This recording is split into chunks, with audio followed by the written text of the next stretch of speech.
Hello, everyone. Scott Sylvan Bell coming to you live from Sacramento, California. It is April 16, 2015. We're talking about what it takes to determine if you're coachable or not in a coaching program and things that you should be looking for. So the question for you today is, are you coachable? Are you coachable? Because this is really going to determine whether or not you should go through a coaching process or not, okay? So I'm going to give you my first standard test that when I meet with somebody, if you were to meet with me one-on-one, or we talk on the phone, or we go over the internet, and I tell you, like, this is what I need you to do. I need you to go out and I need you to ask this question, okay? And I tell you, this is what I need you to do. If you ask for clarification, you say, well, how would I ask it in this situation? Or what's the best way to deal with it here? Or what's the best way to deal with it here? That's perfectly fine, okay? That's cool. Now, the second thing is if all of a sudden you start telling me stories after I tell you, like, I need you to go out and ask this question, and you tell me a story, you're justifying in your head why you're not going to go through the process. You're telling me through that story that you're not buying into what I have to say for whatever reason, okay?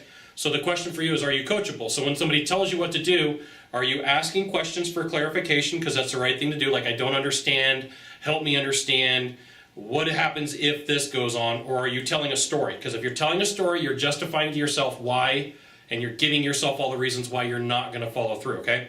So what I did was I drew out a standard bell curve. And I want to share, I've had the opportunity to deal with some pretty high net worth individuals, and I've learned a lot from just listening to them and hearing what they have to say, okay? So on a standard bell curve, one of the things that you find is the people who make the most amount of money focus on their client and they focus on the client's experience. So think of Apple. When you go to the Apple store, they focus on your experience. They focus on everything that you're going to do. There's tons of people in the store. Everybody wants an Apple product, right? So Apple's like the cool thing to have, but they focus on your experience. They make sure that everything works out just the way that it should be, and it's just cool. You go to a good restaurant, they're focused to make sure that you're happy with what's going on, okay? The below the peak, and you know, you're gonna make less money this way, is focusing on yourself. What do I get out of this? How do I benefit, right? I mean, there's nothing wrong with asking the question, but that's all your focus is. It's gonna create some problems and some concerns for yourself and create some challenges. And in a coaching program, that's not really sure, the focus should be on figuring out how to fix your problems and get to the next step.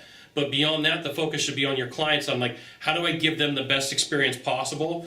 Because, you know, think about this. If you give them a good experience, they're going to talk to their friends, their neighbors, their coworkers, you know, other people who are in the industry and give raving reviews about what's going on, okay? Now, in this group, on the sub area that I'm going to call it, they're focused on what's fair and what's not fair.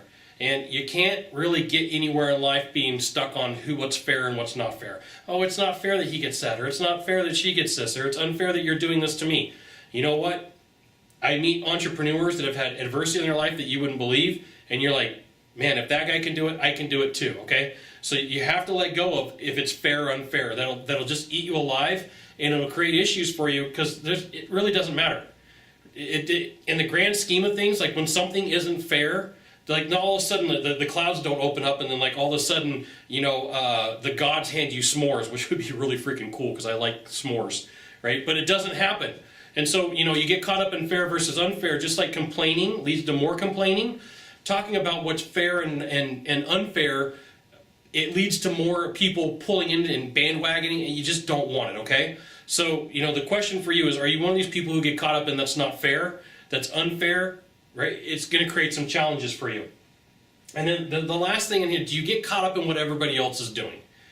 If you get caught up in what everybody else is doing, it's going to be very tough for you to move ahead because you're going to be, instead of you focusing and looking ahead and going this direction, you're going to be looking over here, and you're going to be looking over there, and you're going to be looking over here, and you're going to be looking over there. And it creates a distraction. So instead of you working on your processes, your skills, and your abilities, it usually starts out, look what they're doing, look what they're doing, look what they're, who cares, right? Do what you're going to do. You have a coach, and that person is telling you, go that direction. And every time that you start looking over here, you start wandering that direction. But you want to go over here, not there, okay? So these are the common mistakes that people have in a coaching program, and I got to share with you, if you were to call me right now and you were to talk to me about what's fair and what's unfair, right? And my first question is like, what's fair in life and what's unfair? And somebody starts like, ugh, and they start crying, and it's like, whoa, time out. I know that they're probably not a good fit for me. Or if I tell them what to do and then they give me a story, I know that they're probably not a good fit for me. You know, the chances are good that they're not going to be the type of person that I want to work with because they're going to get caught up in so much stuff that they're not ever going to implement. Now, the whole goal of any coaching program is for you to implement, okay? So, how to tell if you're coachable? If I ask you a question, or tell you to do something, you can ask me a question for clarification, but if you start telling me a story, not going to happen, okay? So if you could do a small favor for me, in the box down below, leave a comment, question, or story, that'd be fantastic. To the right or to the left, there's a subscribe button. Subscribe, and then you can send it out to all your friends via StumbleUpon, Facebook, Twitter, Google+, Sylvan Bell. Only Scott Bell, so only see you soon. Thanks for watching. Aloha.